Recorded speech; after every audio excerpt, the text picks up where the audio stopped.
Prologue, a good man in a storm. All the way to the horizon in the last light, the sea was just degrees of gray, rolling and frothy on the surface. From the cockpit of a small white sloop, she was 35 feet long. The waves looked like hills coming up from behind, and most of the crew preferred not to glance at them. There were no other boats in sight, but off to the south for a while they could see the reassuring outlines of the coast. Then it got dark. Running under shortened sails in front of the northeaster, the boat rocked one way, gave a thump, and then it rolled the other. The pots and pans in the galley clanged. A six-pack of beer, which someone had forgot to stow away, slid back and forth across the cabin floor, over and over again. Sometime late that night, one of the crew raised a voice against the wind and asked, "What are we trying to prove?" All of them were adults. The owner and captain was a lawyer in his 60s. There were a psychologist and a physician and a professor, all of them in their late 30s, and also a man named Tom West. West was rather mysterious, being the merest acquaintance to one of them and a stranger to the others. They were bound for New York from Portland, Maine, on yachtsman's business, which is to say, primarily for sport. And when they had set sail in sheltered Casco Bay earlier that evening, decked out bravely in slickers and sou'westers, all of them had felt at least a little bit romantic. But when they cleared the lee of the land and entered the seaway, and the boat suddenly began to lurch, they grabbed the nearest sturdy things and thought about their suppers, which by the time it got dark, several of them had lost. Most of the crew now fell into that half-autistic state that the monotony of storms at sea occasionally induces. You find a place to sit and getting a good hold of it, you try not to move again. The boat rolls this way and you flex the muscles around your stomach, then relax. She rolls that way and you flex again. Just staying in one place is exercise. For a while your mind may rebel. Why did you come, idiot? You don't have to be out here.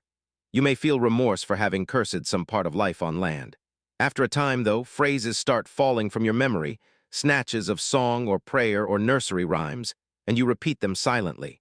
A little shot of spray in the face, however, or an especially loud and dangerous-sounding thump from the hull, usually breaks the trance and puts you back at sea again.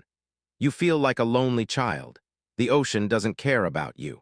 It makes your boat feel tiny. The oceans are great promoters of religion, or at least of humility, but not in everyone. In the glow of the running lights, most of the crew looked like refugees, huddled, wearing blank faces. Among them, Tom West appeared as a thin figure under a watch cap, in nearly constant motion. High spirits had apparently possessed him from the moment they set sail, and the longer they were out in the storm, the heavier the weather got, the livelier he grew. You could see him grinning in the dark.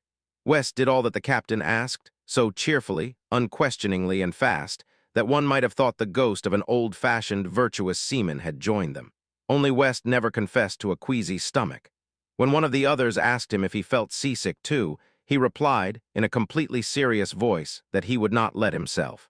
A little later, he made his way down to the cabin, moving like a veteran conductor in a rocking, rolling railroad car, and got himself a beer.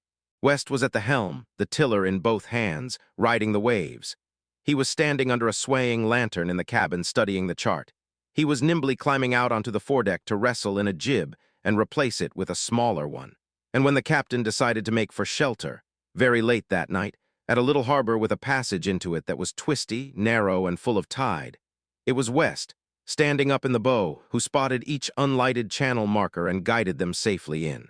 By dawn, the wind had moderated slightly and everyone felt better.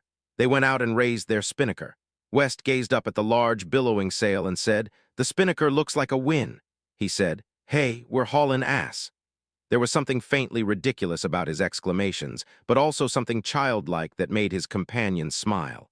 He was grinning most of the day, a cockeyed little smile that collected in one corner of his mouth. When the captain remarked worriedly that his boat had never gone so fast before, West laughed. He made the sound mostly in his throat. It was a low and even noise. Odd in itself and oddly provoked, the kind of laughter that ghost stories inspire, it seemed to say, "Here's something that's not ordinary." A snapshot taken of the cockpit in the afternoon shows West sitting in the stern. The dark shadow of a day's growth of beard reveals that he passed adolescence some years ago, though just how many would be impossible to say. In fact, he is just 40. He wears glasses with flesh-colored rims, and a heavy gray sweater that must have given him long, faithful service hangs loosely on his frame. He looks as if he must smell of wool. He looks thin with a long, narrow face that on a woman would be called horsey. A mane of brown hair, swept back behind his ears, reaches almost to his collar. His face is lifted, his lips pursed. He appears to be the person in command. One of the crew would remember being alone with him on watch one night. They were sailing under clear skies with a gentle breeze.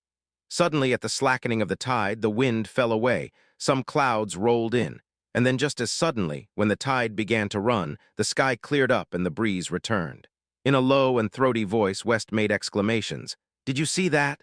He made his low and spooky laugh. His companion was about to say, "Well, I've seen this happen before." The tone of West's voice prevented him, however.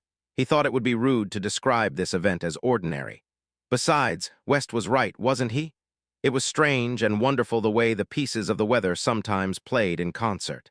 At any rate, it was fun to think that they had just encountered a natural mystery. And somewhat surprised at himself, West's companion suggested that events like that made superstitions seem respectable. West gave his low laugh, apparently signifying agreement. The psychologist, meanwhile, was waiting for West to go to sleep. He had not done so for more than a few hours altogether. By the third day, when they were sailing in sunshine with a gentle breeze, the psychologist expected to see signs of exhaustion appear in West. Instead, West put on his bathing suit and took a long, vigorous swim beside the boat.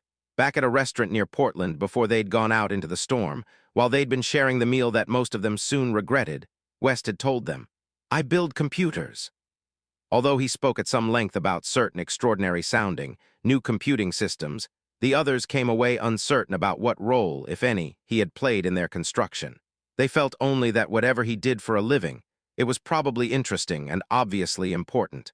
One time while West was manning the tiller, the psychologist asked him how he had learned to sail. West didn't answer. A little later on, thinking he hadn't heard the question, the psychologist inquired again. "You already asked me that?" West snapped. After a moment's silence, he wet his lips and explained that he had taught himself mostly as a boy. On another occasion, just to make conversation, one of the crew asked West what sort of computer he was building now. West made a face and looked away, and muttered something about how that was work and this was his vacation, and he would rather not think about that. The people who shared the journey remembered West. The following winter, describing the nasty northeaster over dinner, the captain remarked, "That fellow West is a good man in a storm." The psychologist did not see West again, but remained curious about him. He didn't sleep for 4 nights, 4 whole nights. And if that trip had been his idea of a vacation, where, the psychologist wanted to know, did he work?